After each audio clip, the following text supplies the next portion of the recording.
اعوذ باللہ من الشیطان اللعین الرجیم بسم اللہ الرحمن الرحیم الحمد للہ ذی المن والاحسان وذی العز والسلطان الذي خلق الانسان وعلمه البیان والصلاة والسلام على نبی الانس والجان الامکان واب الاکوان رحمة على الخلق من الرحمن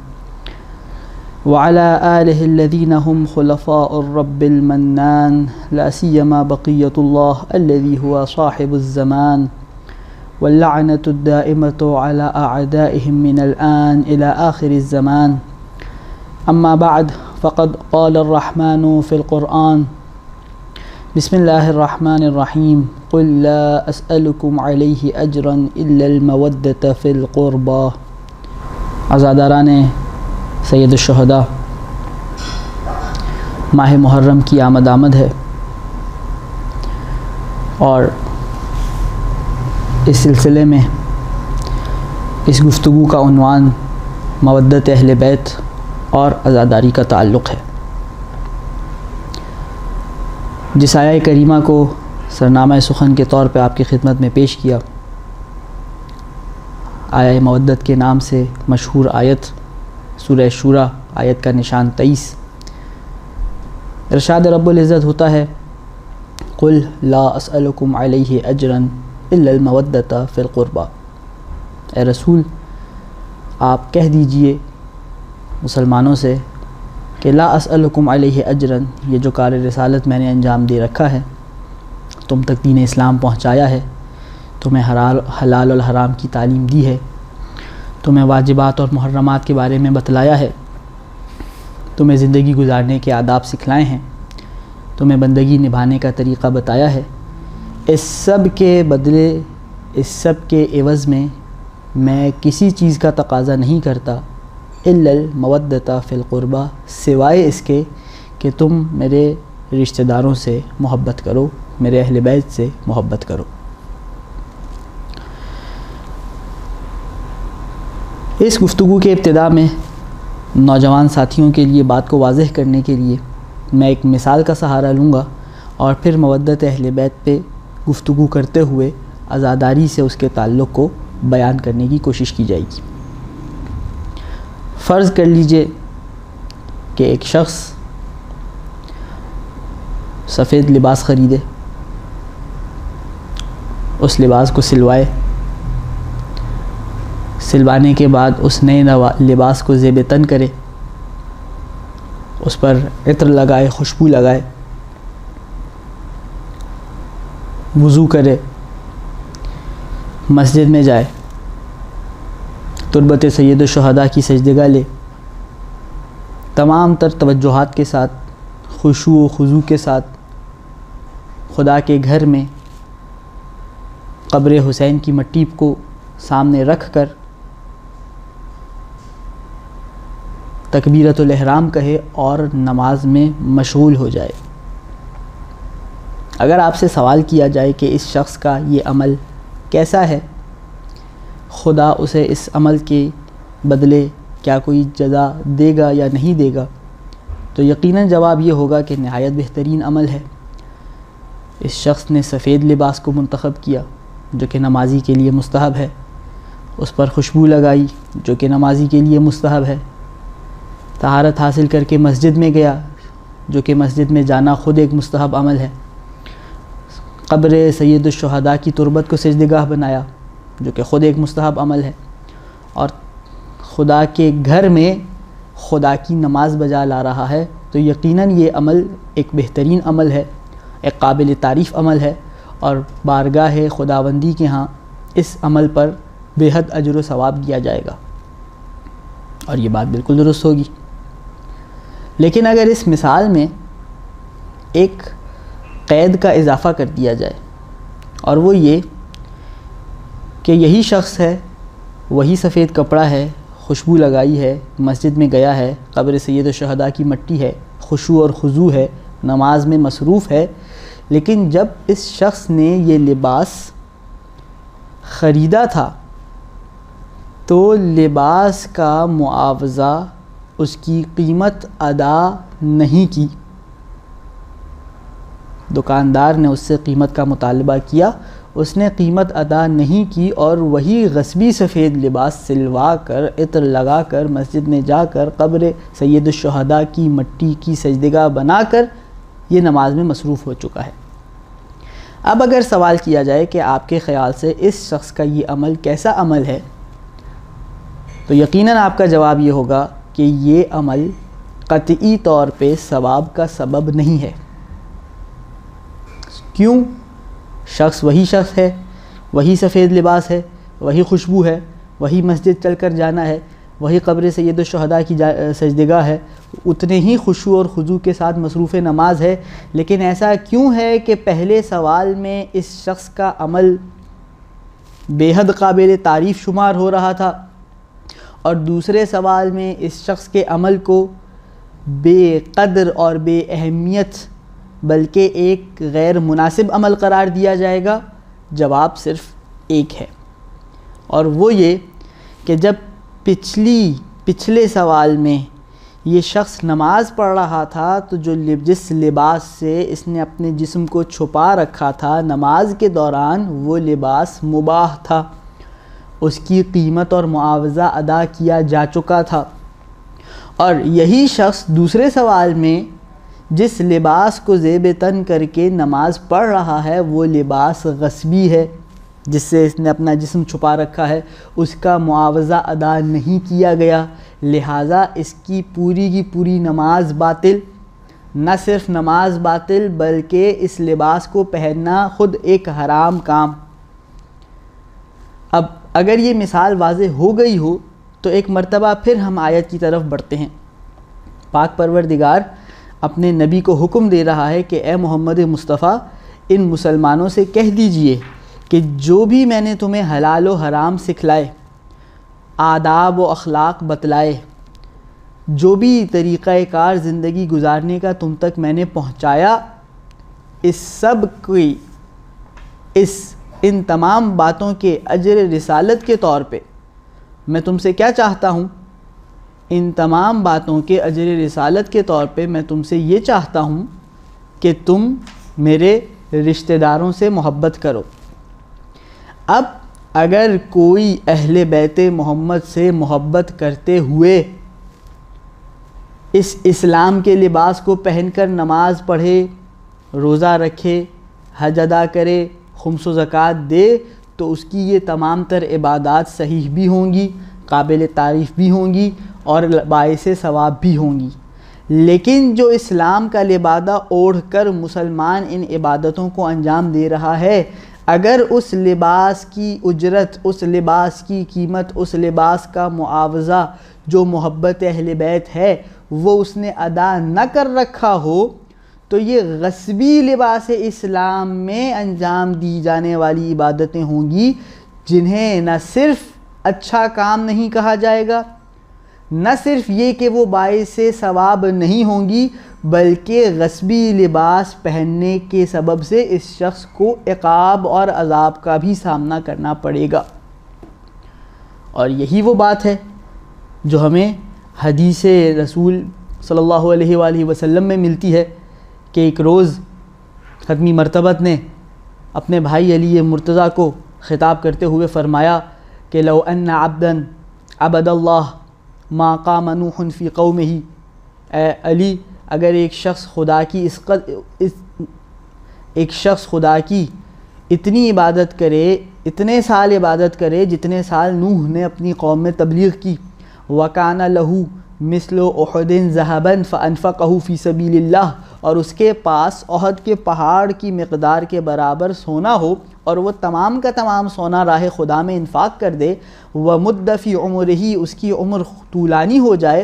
حَتَّى يَحُجَّ أَلْفَ عَامٍ عَلَى قَدَمَيْهِ، یہاں تک کہ وہ 1000 سال ہر سال پیدل چل کر حج پہ جائے، ثُمَّ قُتِلَ بَيْنَ الصَّفَا وَالْمَرْوَةِ مظلوما، اور پھر صفا و مروہ کے درمیان مظلومیت کے عالم میں اسے قتل کر دیا جائے، یہ شخص جس نے یہ تمام اعمال حسنہ انجام دیے ہوں، ثم لم یوالک یا علی، لیکن اے علی اگر وہ آپ سے محبت نہ رکھتا ہو لم یشم رائحۃ الجنہ ولم يدخلها، نہ وہ جنت کی خوشبو سونگھ پائے گا، نہ وہ جنت میں داخل ہو پائے گا۔ کیوں یا رسول اللہ؟ کیونکہ جس اسلام کے لباس کو اوڑھ کر وہ یہ حج و نماز و قیام و سجود و رکوع کر رہا ہے، اس لباس کی اجرت اور معاوضہ اس نے ادا نہیں کر رکھا۔ اور کیا خوب 6 مصروں میں اس حدیث کا ترجمہ کیا حضرت میر انیس نے کہ بندہ 1000 سال عبادت اگر کرے اور زر بقدر کوہ احد راہ حق میں دے، حج بھی پیادہ پا جو 1000 اس نے ہوں کیے، اور بے گناہ شہید بھی ہو ظلم و جور سے، حب علی کی میں جو نہیں دل کے جام میں، جنت کی بو نہ آئے گی اس کے مشام میں۔ یہ ہے اہل بیت سے محبت کی اہمیت۔ یہ آیت میں اور آپ بہت آسانی سے پڑھ کے گزر جاتے ہیں کہ اجر رسالت اہل بیت سے محبت کو قرار دیا گیا ہے، لیکن اجر رسالت کا مطلب کیا ہے؟ یہ کتنی گہری بات ہے اور یہ کتنی اہم بات ہے کہ اگر یہ اجرت ادا نہ کی جائے تو اسلام کو ہم جتنا استعمال کریں گے، وہ اسلام کا استعمال کرنا، اس اسلام پر عمل کرنا ہمیں فائدہ نہیں، ہمیں نقصان پہنچائے گا، ہمارے لیے باعث ثواب نہیں بلکہ باعث عقاب ہوگا، کیونکہ یہ استعمال غصبی استعمال ہوگا، مباح استعمال نہیں ہوگا۔ اور جب یہ بات طے ہو گئی کہ اہل بیت سے محبت کرنا ہر مسلمان پر فرض ہے تاکہ اس کا اسلام مباح ہو جائے، تاکہ وہ اسلام میں غصبی انداز میں داخل نہ ہو، تو اس گفتگو کو آگے بڑھاتے ہیں کہ محبت ایک قلبی کیفیت کا نام ہے، اور یہ قلبی کیفیت مختلف انداز سے نظر آتی ہے۔ جس قدر قلب میں محبت مضبوط ہوگی اتنا ہی اس کے اظہار کے طریقے میں اختلاف نظر آئے گا۔ ایک ابتدائی محبت ہوتی ہے، اس کا اظہار اس طرح سے ہو سکتا ہے کہ محبت کرنے والا محبوب کو دیکھنا چاہتا ہے۔ میں اپنے نوجوان ساتھیوں کے لیے ایک مثال کے ذریعے بات واضح کرتا چلوں۔ اگر کوئی نوجوان کسی کھیل کے کھلاڑی سے محبت کرتا ہے تو ایک ابتدائی مرحلہ ہوتا ہے، وہ چاہتا ہے کہ میں اس کھلاڑی کو دیکھوں۔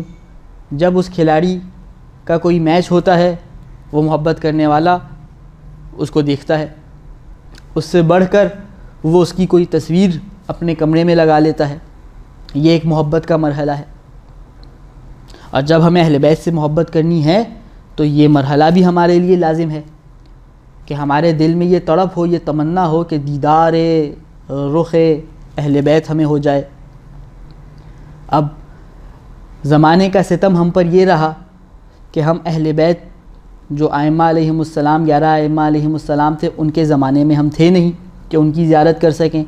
اور جس امام کے ہم زمانے میں ہیں وہ حکمت خداوندی کے تحت پردہ غیب میں ہے، لیکن دل میں تڑپ ہونی چاہیے کہ 12ویں امام کی زیارت نصیب ہو جائے، اور جو 11 امام اس دنیا سے رخصت ہو چکے ہیں ان کے چہرے کی زیارت سے ہم محروم ہیں، لیکن ان کے قبر کی زیارت نصیب ہو جائے۔ یہ ہر مومن کے دل میں تڑپ ہونی چاہیے، اور اس انداز محبت پر بھی اہل بیت نے ہمیں توجہ دلائی، اور کس قدر ثواب بیان ہوا زیارت قبور اہل بیت کا، جو ایک مستقل موضوع ہے۔ اس سے اگر محبت بڑھ جائے تو یہ ہوتا ہے کہ وہ نوجوان جس کھلاڑی سے محبت کرتا ہے تو جب وہ کھیل رہا ہوتا ہے کوشش کرتا ہے اسی کھلاڑی کے انداز میں کھیلے، اگر وہ گیند پھینک رہا ہے تو اسی کھلاڑی کے انداز میں گیند پھینکے، اگر وہ بلہ گھما رہا ہے تو اسی کھلاڑی کے انداز میں بلہ گھمائے۔ تو محبت کی پہلے مرحلے سے جب دوسرے مرحلے تک سفر کیا جائے تو اس کا اظہار کردار میں اور عمل میں نظر آتا ہے۔ اس مرحلے کی محبت بھی میرے اور آپ کے لیے ضروری ہے اہل بیت سے نبھانا، اور کس قدر احادیث وارد ہوئیں کہ اہل بیت سے کونوا لنا زینا ولا تکونوا لنا شیئا، ہمارے لیے باعث زینت بنو، کہ کوئی تمہارا کردار دیکھے تو یہ کہے کہ کیا کہنے ہیں کہ جن کا ماننے والا ایسے کردار کا حامل ہے وہ خود کیسے کردار کے حامل ہوں گے۔ ہمارے لیے باعث شرمساری نہ بنو کہ تمہارا کردار دیکھ کر لوگ ہم پر انگلیاں اٹھائیں۔ کلام معصوم جو منقول ہے. اور بے انتہا روایات ہیں جس میں معصومین نے اپنے چاہنے والوں اور اپنے ماننے والوں کو عملی طور پر اہل بیت سے محبت نبھانے کا درس دیا کہ ان کے رفتار میں مشہور و معروف حدیث ہے، منقول ہے، جس کا مفہوم یہ ہے کہ اہل بیت سے محبت کرنے والوں کو اوقات نماز میں پہچانو. اگر وہ نماز کے وقت پر بر وقت نماز ادا کریں تو یہ محبت کی نشانی ہے. اس کے بعد ایک اور مرحلہ ہے یا محبت کا ایک اور انداز ہے جو ہمارے موضوع سے مرتبط ہے، اور وہ یہ کہ محبت کرنے والا اگر یہ دیکھے یا اسے پتہ چلے کہ محبوب کسی پریشانی میں ہے یا محبوب کسی تکلیف میں ہے تو محبت کرنے والا چین سے نہیں بیٹھ پاتا. محبوب کی پریشانی محبت کرنے والے کی پریشانی بن جاتی ہے، محبوب کی تکلیف محبت کرنے والے کی تکلیف بن جاتی ہے، محبوب کا غم محبت کرنے والے کا غم بن جاتا ہے. اور اس انداز میں بھی مجھے اور آپ کو اہل بیت سے محبت نبھانی ہے. یعنی اگر کوئی دن اہل بیت کے لیے غم کا دن ہو، تکلیف کا دن ہو، مشقت کا دن ہو، تو یہ نہیں ہو سکتا کہ اہل بیت کا چاہنے والا اس دن سکون سے بیٹھے، اس دن اطمینان سے بیٹھے. اس کے دل پر بھی غم کی وہ کیفیت طاری ہونی چاہیے. اور یہی بات حدیث میں ہمیں بتلائی گئی، شیعتنا خلقوا من فاضل طینتنا، ہمارے شیعہ ہماری بچی ہوئی مٹی سے خلق ہوئے ہیں. مولا پھر کیا ہوتا ہے؟ یفرحون بفرحنا ویحزنون بحزننا، جب ہم خوش ہوتے ہیں تو ہمارے شیعوں میں بھی خوشی کی لہر دوڑتی ہے، جب ہم غم زدہ ہوتے ہیں تو ہمارے شیعوں پر بھی غم کی کیفیت طاری ہو جاتی ہے. اور اسی انداز محبت کے تسلسل کو عزاداری کہا جاتا ہے کہ جن دنوں میں اہل بیت کے ہاں سوگ ہو، غم ہو، شہادت کے ایام ہوں، گریے کے ایام ہوں، تو اہل بیت کا ایک ایک ماننے والا اس دن آنسو بہاتا نظر آئے، اس دن غم مناتا نظر آئے، اس دن سیاہ پوش نظر آئے. اور یہ طریقہ اظہار محبت کا، یہ طریقہ مودت کا ایسا طریقہ ہے جس کے بارے میں اہل بیت نے بے حد تاکید کر رکھی ہے. اگر صرف اہل بیت کے غم میں غم منانے کے حوالے سے، اہل بیت کے غم میں آنسو بہانے کے حوالے سے جو روایات ہیں ان کا تذکرہ شروع کر دیا جائے تو کئی گفتگویں صرف ان اقوال اور ان کے ترجمے بیان کرنے کے لیے درکار ہیں. اور اس طریقے پر اس قدر تاکید کی گئی، نہ صرف تاکید کی گئی، اس کو شدت کے ساتھ منانے کی تلقین کی گئی. نہ صرف تلقین کی گئی بلکہ منا کے دکھایا بھی گیا. مشہور و معروف حدیث ہے، 8ویں امام سے بھی ہے، 6ٹھے امام سے بھی ہے کہ مولا فرماتے ہیں کہ جب محرم کا چاند نمودار ہوتا تھا میرے والد کے چہرے سے خوشی ہٹ جایا کرتی تھی، غم کے آثار نمایاں ہو جایا کرتے تھے. ادھر محرم کا چاند نکلتا تھا، ادھر معصوم امام کے ہاں غم طاری ہو جایا کرتا تھا. اور جیسے جیسے محرم کی تاریخیں بڑھتی تھیں غم بڑھتا جاتا تھا، یہاں تک کہ محرم کی 10ویں تاریخ اہل بیت کے گھرانے پہ غم کی انتہا ہوا کرتی تھی. عملی طریقے سے ہمیں غم منا کے دکھایا گیا اور کہہ کے بھی ہمیں تلقین کی گئی کہ غم منایا جائے. میں صرف 2 حدیثیں پیش کروں گا اس بات کو واضح کرنے کے لیے کہ یہ سوال پیدا ہوتا ہے یا یہ سوال پوچھا جاتا ہے کہ حضور اہل بیت کا غم منا لیا، ایک حد میں منا لیا، آپ نے کچھ آنسو بہا لیے، اب اتنا چیخیں مار کر رونا، اتنا دھاڑنا، اپنے آپ کو پیٹنا، یہاں تک اتنا پیٹنا کہ کبھی بعض اوقات سینہ پیٹتے پیٹتے یا چہرہ پیٹتے پیٹتے خون کے چند قطرات نکل آئیں، اس سب کی کیا ضرورت ہے؟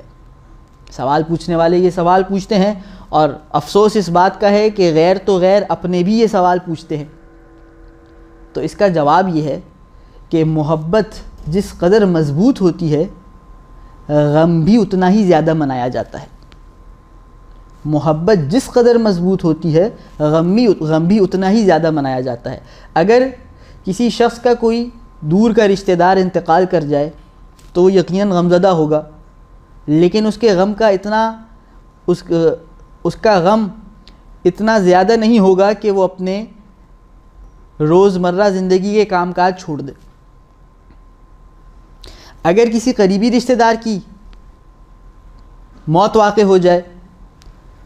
تو غم زیادہ ہوگا، اتنا کہ وہ 1 روز یا 2 روز اپنے روزمرہ کے کام کاج چھوڑ دے گا۔ لیکن اگر خدا نخواستہ کسی ماں کا جوان بیٹا اس دنیا سے رخصت ہو جائے تو وہ ماں ہفتوں تک اپنے بیٹے کو روتی رہے گی۔ وہ صرف روئے گی نہیں، وہ دھاڑے مار کے روتی رہے گی، وہ اپنا سر و سینہ پیٹے گی اپنے بیٹے کی موت پر، کیونکہ جس قدر محبت زیادہ ہوگی اس قدر غم منانے کی کیفیت زیادہ شدید ہوگی۔ اب جب اہل بیت کے غم کی بات آتی ہے تو اہل بیت سے ہم زیارات میں یہ جملے ادا کرتے ہیں، بے ابی انت و امی، آپ پر ہمارے ماں باپ بھی قربان۔ بعض جملوں میں زیارت جامعہ کے جملوں میں ملتا ہے کہ آپ پر ہماری اہل و عیال اور اولاد بھی قربان۔ تو جب دعویٰ ہمارا یہ ہے کہ ہم اہل بیت سے اپنے تمام تر رشتہ داروں، اہل و عیال، ماں باپ اور اولاد سے زیادہ محبت کرتے ہیں تو ان کے غم بھی ان سب کے غموں سے زیادہ شدید انداز میں منایا جائے گا۔ یہ ایک فطری عمل ہے،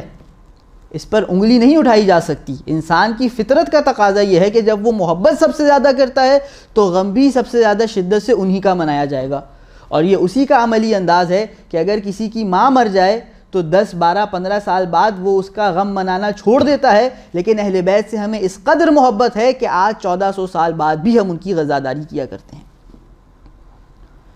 اور اس عزاداری کی شدت کو برقرار رکھنے کے لیے اہل بیت نے ہمیں خاص تعلیمات دی ہیں۔ میں نے گزارش کی تھی میں صرف 2 احادیث پیش کروں گا۔ ایک امام نے بول کر ہمیں عزاداری کا حکم دیا ہے، ایک امام نے کر کے ہمیں عزاداری سکھائی ہے۔ پہلی حدیث میرے اور آپ کے چھٹے مولا امام جعفر صادق علیہ السلام سے، مولا فرماتے ہیں نوحو علی الحسین نوح الثکل علی ولدہا، حسین پر اس انداز میں نوحہ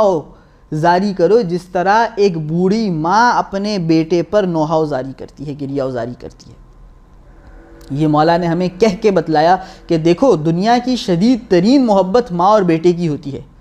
اور ماں کا اپنے بیٹے سے تعلق اس وقت سب سے زیادہ مضبوط ہو جاتا ہے جب ماں بوڑھی ہو جائے اور بیٹا جوان ہو جائے۔ اب وہ وقت ہوتا ہے کہ ماں اپنے بیٹے پر فخر کرتی ہے، ماں کا اپنے بیٹے پر ایک غرور ہوتا ہے۔ اس موقع پر اگر اس ماں کا یہ بیٹا اس سے بچھڑ جائے تو اس سے بڑھ کر دنیا میں کوئی مصیبت نہیں ہو سکتی۔ وہ ماں جس طرح اپنے بیٹے کے لیے گریہ ازاری کرے گی، تم حسین پر اس انداز میں گریہ ازاری کیا کرو۔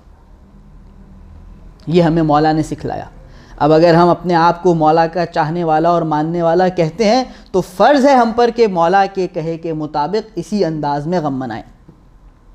اور دوسری روایت جو میں آج کی گفتگو میں آپ کی خدمت میں پیش کرنا چاہتا ہوں وہ یہ کہ 8ویں امام سے روایت ہے، ان یوم الحسین اقرح جفوننا واسبل دموعنا۔ 8ویں امام فرماتے ہیں، میں مفہوم کے ساتھ ترجمہ پیش کر رہا ہوں، کہ مولا حسین کے غم کا جو دن ہے اس دن میں ہم اتنے آنسو بہاتے ہیں کہ ہماری آنکھیں زخمی ہو جایا کرتی ہیں۔ یہ کوئی معمولی مرحلہ نہیں، مولا اپنا طریقہ کار بتلا رہے ہیں، اپنا ذاتی نہیں، اہل بیت کا طریقہ کار،